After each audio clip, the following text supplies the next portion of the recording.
नमस्तुभ्यम निकल जाता है तो समझ लो कि 68 करोड़ तीर्थ में बैठकर तुमने ये मंत्र जप लिया।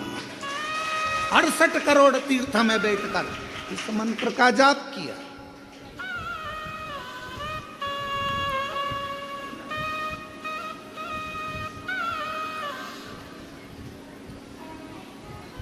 और मानो तो गंगा माँ हूं, ना मानो तो बहता पानी। आप मानो तो शिव है, आप मानो तो जगत जननी जगदम्बा है, आप मानो तो आद्य शक्ति माँ दुर्गा है, आप मानो तो शिव की स्तुति है, आप मानो तो कुबेरेश्वर धाम के कंकर में शंकर है। और अगर नहीं मानो तो अपनी मर्जी। आपने माना वो मिला।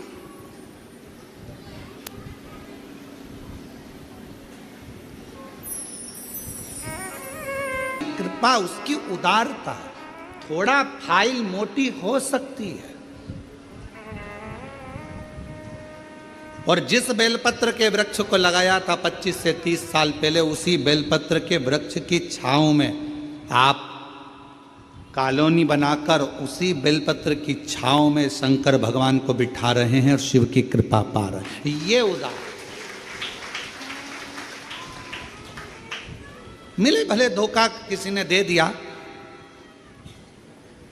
न्याय तो वही करता है। और उसका जब न्याय होता है तो सारे पन्ने खोल दिए जाते हैं और आखिरी में मेरा शंकर भगवान हाथ पकड़कर पार उतार देता है। पार सबको थोड़ा प्रतीक्षा करिए, थोड़ा इंतजार करिए, थोड़ा बाट जोइए, इंतजार करिए, प्रतीक्षा करिए, थोड़ा प्रतीक्षा करिए।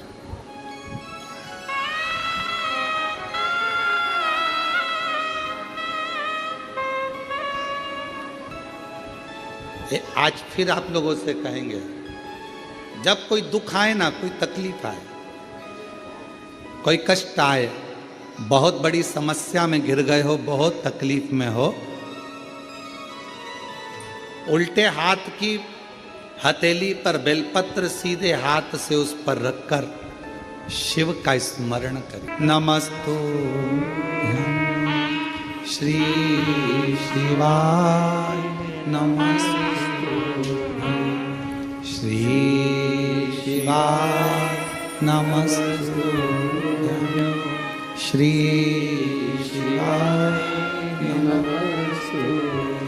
फिर सीधे हाथ में बेलपत्र लेकर बाबा को प्रार्थना कर कर शिवलिंग पर समर्पित कर दीजिए। एक लोटा जल शिव को चढ़ाओ, प्रार्थना करो, विनय करो।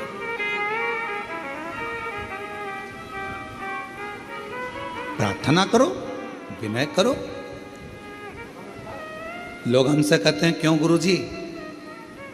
बहुत लोग तप करते हैं, साधना करते हैं, आराधना करते हैं, व्रत करते हैं, उपवास करते हैं, कोई नग्न पैर रहता है, कोई कुछ करता है, कोई कुछ करता है। पूरे नवरात्रे लोग साधना में, तप में लगे रहते हैं।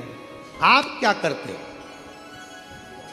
हम एक ही काम करते हैं, शिव जी के उस पवित्र बेलपत्र के वृक्ष के नीचे बैठकर श्री शिवाय नमस्तुभ्यं, श्री शिवाय नमस्तुभ्यं। एक ही।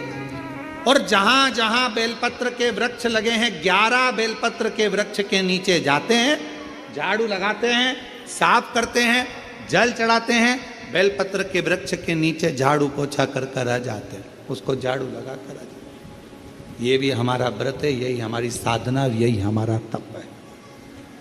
नवरात्रे में माँ जगत जननी दुर्गा भवानी, माँ आद्य शक्ति, माँ भवानी, माँ जगदम्बा, माँ ललिता, माँ कुष्मांडा, माँ स्कंदा, माँ कालरात्रि, माँ जगत जननी बेलपत्र के वृक्ष में 64 योगनियां, देवियां सब विराजमान।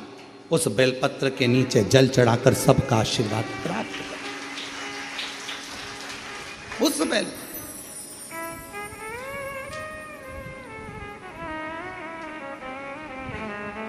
साधना का सबका अपना अपना तरीका है, हमारा तरीका यही है।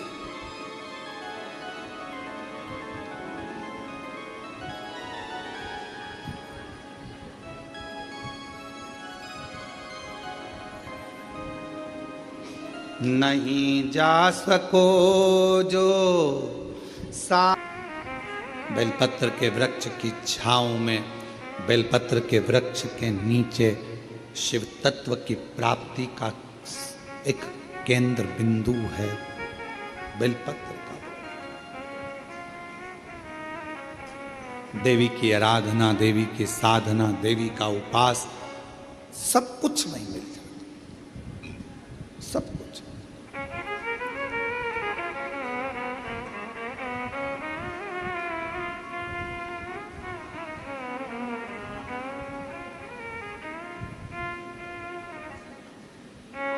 बस एक ऐसा असुर भगवान श्री गणेश जी महाराज के द्वारा प्रकट हो गया जिसका अंत होना कठिन था।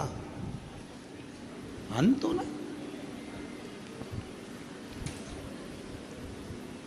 वो भंडासुर को कौन मारता, भंडासुर का अंत कौन करता?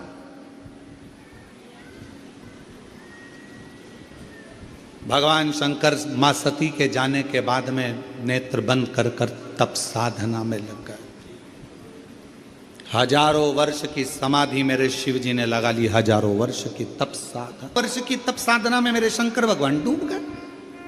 हजारों वर्ष की जब तप साधना मेरे देव अधिदेव महादेव भगवान शिव ने करी, उनकी तपस्या को कौन तोड़े, उनकी साधना को कौन तोड़े?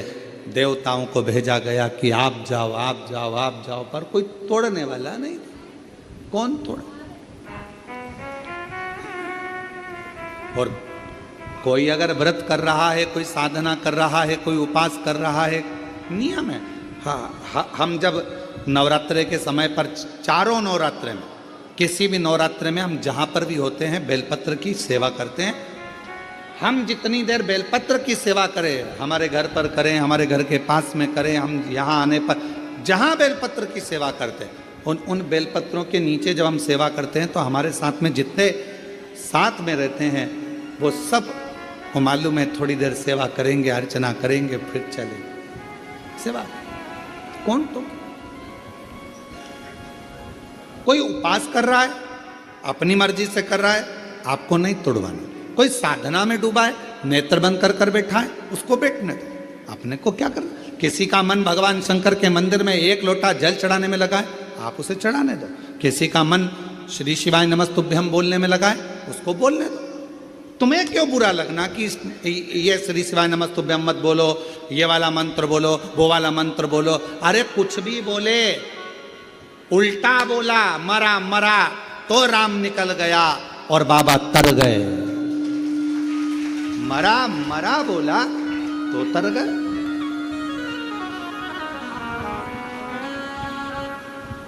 दिन भर लोग बुराइयों में लगकर श्री शिवाय नमस्तुभ्यम मत बोलो, ये मत बोलो। अब उनको कौन समझाए? तुम दुनिया को मना कर रहे हो कि श्री शिवाय नमस्तुभ्यम मत बोलो, पर तुम्हारे मुख से भी तो बोल रहे हो कि श्री शिवाय नमस्तुभ्यम मत बोलो। तुम भी तो बोल रहे हो। कितना कितना फल है श्री शिवाय नमस्तुभ्यम का। एक पत्र देखो, पत्र चढ़ा कर लाती, मंदिर में आपके कहे अनुसार, बोले अनुसार बेटे को जल चढ़ाकर लाकर देती। गुरुदेव, ऐसी कृपा मेरे शंभू ने हुई थी। जरा सी हम पर कर दो, जरा सी हम पर कर दो। जिस पर भी हो गई तेरी कृपा करुणा, वो भव पार हुआ, भव पार हुआ। पापी हो चाहे जितना उसका भी बाबा पार हुआ। गिद्ध अजामिल गणिका जैसे तेरे मन को भार, जरा सी हम पर कर दो, जरा सी हम पर कर दो। तुम्हारा काम बिगड़ा, एक मंत्री जी को फोन लगाया, वो मंत्री जी तुम्हारे यहाँ का काम कर देंगे, पर तुम्हारा काम बिगड़ा और तुमने श्री शिवाय नमस्तुभ्यम मंत्र को बोलना चालू करा तो यहां का भी काम और वहां का भी काम हो जाता। मंत्री केवल यही का काम करेगा और श्री शिवाय नमस्तुभ्यम मंत्र यहां का भी और वहां का भी कार्य करेगा।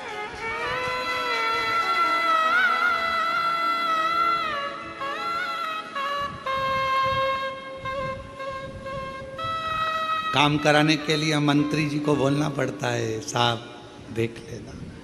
उसी तरह भगवान से बोलना पड़ता है, मन से साहब देख लेना। भोला सब दुख काटो मारा, ओ भोला सब दुख काटो। मेरी जिंदगी के इतने दुख हैं, इनको काट मेरे शंभू। किससे कहूं, किससे, किसको जाकर बोलूं मैं? भगवान रुद्रगण से। क्यों? एक राजा क्षुभ हुए और उनका दधीची ऋषि से मित्रता थी और राजा क्षुभ और दधीची ऋषि का आपस में विवाद हो गया।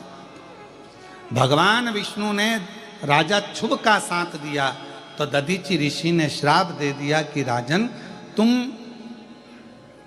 राजा क्षुभ का साथ दिए और मेरा साथ नहीं दिए, इसलिए मैं तुम्हें श्राप देता हूं कि तुम्हें भगवान शंकर के गणों से हारना पड़ेगा। शिव महापुराण की कथा कहती है, कभी किसी के विवाद में व्यर्थ ना पड़े, कभी किसी के विवाद में व्यर्थ ना पड़िए। पर आपकी और हमारी आदत होती है, संसार के लोगों की बड़ी आदत होती है महाराज, बीच में पढ़ने की। किसी ने एक गलत मैसेज लिखा, कमेंट्स लिखा और लोगों ने उसके नीचे अपने विचार लिखना चालू कर दिया। वो तो है ही ऐसा, उसने तो ये करा है, उसने तो वो करा है। हम उस अग्नि में घी डाल रहे हैं, उस अग्नि में हम घी डाल रहे हैं।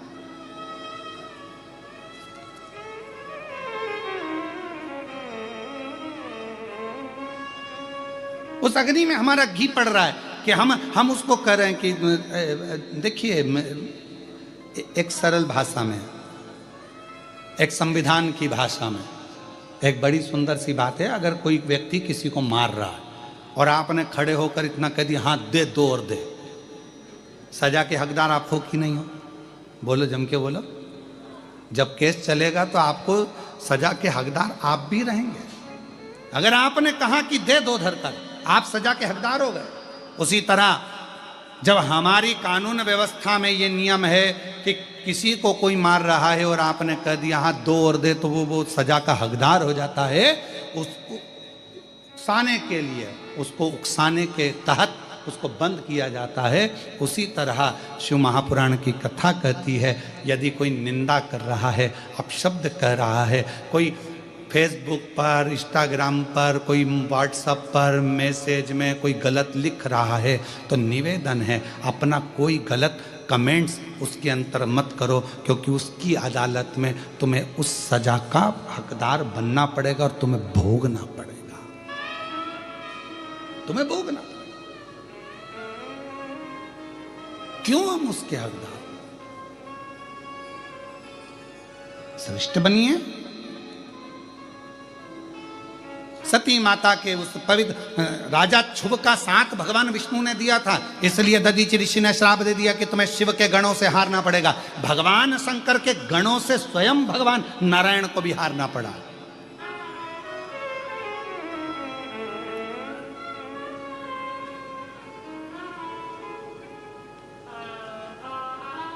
समय आया, युद्ध हुआ, भगवान शंकर आ गए, सती माता का शरीर अपने कंधे पर रखा, खूब तांडव किया। भगवान नारायण ने अपना सुदर्शन चक्र भेजा। सुदर्शन चक्र, क्या सुदर्शन चक्र में इतना बल था कि मां सती के टुकड़े कर सकता है?